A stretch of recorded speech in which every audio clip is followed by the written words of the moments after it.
जय माँ कामाख्या। आपका बहुत बहुत स्वागत है कामाख्या धाम में। सिंह राशि जून मास सन 2024 कैसा रहेगा ये जानते हैं और एक नजर डालेंगे मुख्य त्योहारों पर भी। उन तिथियों को भी जानेंगे जिन तिथियों पे हमको कार्य नहीं करना चाहिए, क्योंकि उन तिथियों पे निश्चित तक कोई ना कोई विघ्न, बाधा, कष्ट, संकट ये आ ही जाता है। और आइए एक महत्वपूर्ण जानकारी और आपके समक्ष हम साझा करते हैं।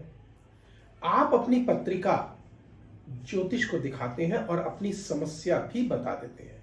यही हम सबसे बड़ी भूल करते हैं।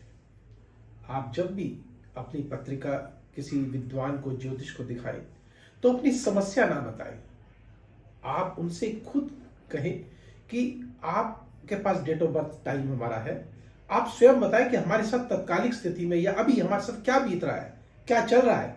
अगर वो आपको सही बता देते हैं तो निश्चितता आपको उसका उपाय भी सही देंगे, और जिसको करके आप अपने भाग्य को बदल सकते हैं या अपने कष्टों से निवारण आप ले सकते हैं।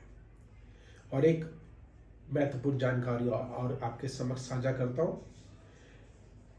हम अक्सर देखते हैं कि हमारा काम धंधा बंद गया, हमने विभिन्न प्रकार के उपाय किए, लेकिन हमें फिर भी फायदा नहीं हो रहा। निश्चित तक कहीं ना कहीं हम ऊपरी बाधा के या भूत प्रेत, जादू टोना किया कराया हम कई बार मानते भी नहीं है, क्योंकि हम कहते हैं हम तो अंधविश्वास है। लेकिन ये सत्यता तो है ही कि हमारे चारों तरफ कुछ सूक्ष्म शरीरें, कुछ सूक्ष्म आत्माएं विचरण करती रहती हैं, और इसका आभास हमें तब होता है जब हम इससे भुगत रहे होते हैं। नहीं तो हम यही कह देते हैं कि ये तो अंधविश्वास है। खैर, इसके बारे में चर्चा फिर हम करेंगे, लेकिन मैं आपको वैज्ञानिक तरीके से भी आपको ये मैं स्पष्ट कर दूंगा कि निश्चितता ऊपरी बाधाएं, भूत प्रेत, जादू टोना किया कराया, यह सब मौजूद है। तो यह हम अगले अंक में बात करेंगे। आइए पहले हम बात करते हैं कि सिंह राशि में जून माह में 2024 में क्या शुभ और क्या अशुभ है, और जो अशुभ है उसका क्या उपाय करके हम उसको शुभता में बदल सकते हैं। तो सर्वप्रथम जानते हैं कि मुख्य त्योहार कौन से हैं। 6 तारीख को अमावस्या है, 16 तारीख को गंगा दशहरा है, 18 तारीख को निर्जला एकादशी है, 19 तारीख को प्रदोष व्रत है, और 22 तारीख को अंबुवाची पर्व। आपने नाम सुना होगा माँ कामाख्या देवी का, और वह 3 दिन रजस्वला होती है, और ब्रह्मपुत्र नदी का जल भी पूर्णतः लाल हो जाता है, और 3 दिन मंदिर भी बंद रहते हैं। उसके उपरांत जो वस्त्र हमको प्राप्त होता है उसको हम अंबुवाची वस्त्र या अंबुवाची फल बोलते हैं, जिसको हम अगर अपने पास में रख लेते हैं तो निश्चित जो ऊपरी बाधाएं हैं उससे हम निश्चित मुक्त अवश्य हो सकते हैं। तो इसके बारे में विशेष चर्चा फिर हम करेंगे। आइए पहले जान लेते हैं कि जून माह में इस माह क्या होने जा रहा है।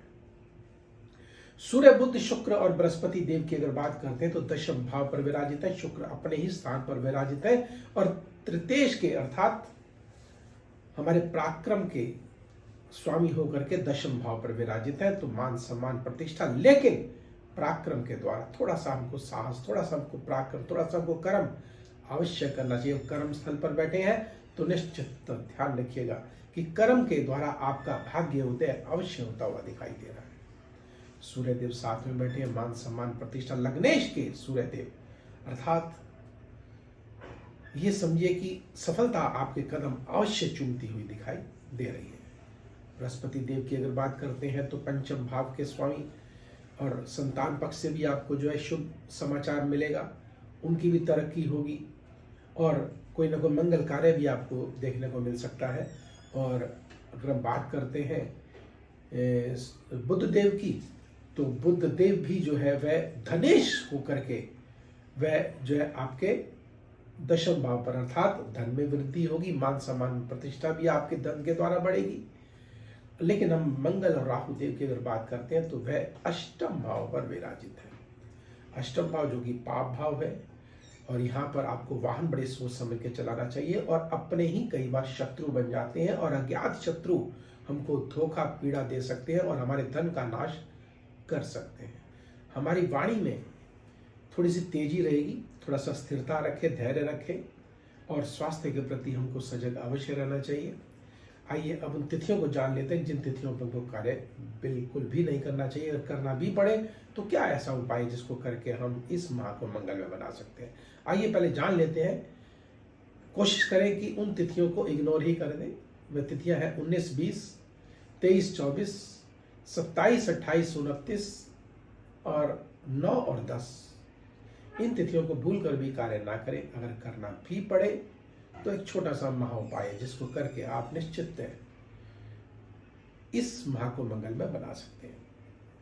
मंगलवार के दिन 2 लड्डू लीजिएगा और जो शमशान घाट में पीपल का पेड़ हो वहां पर आप इसको रखाएं और अपनी प्रार्थना कीजिएगा।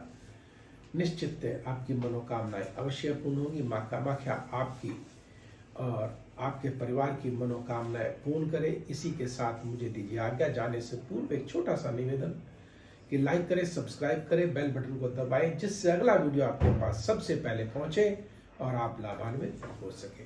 तो मुझे दीजिए आज्ञा। जय माता।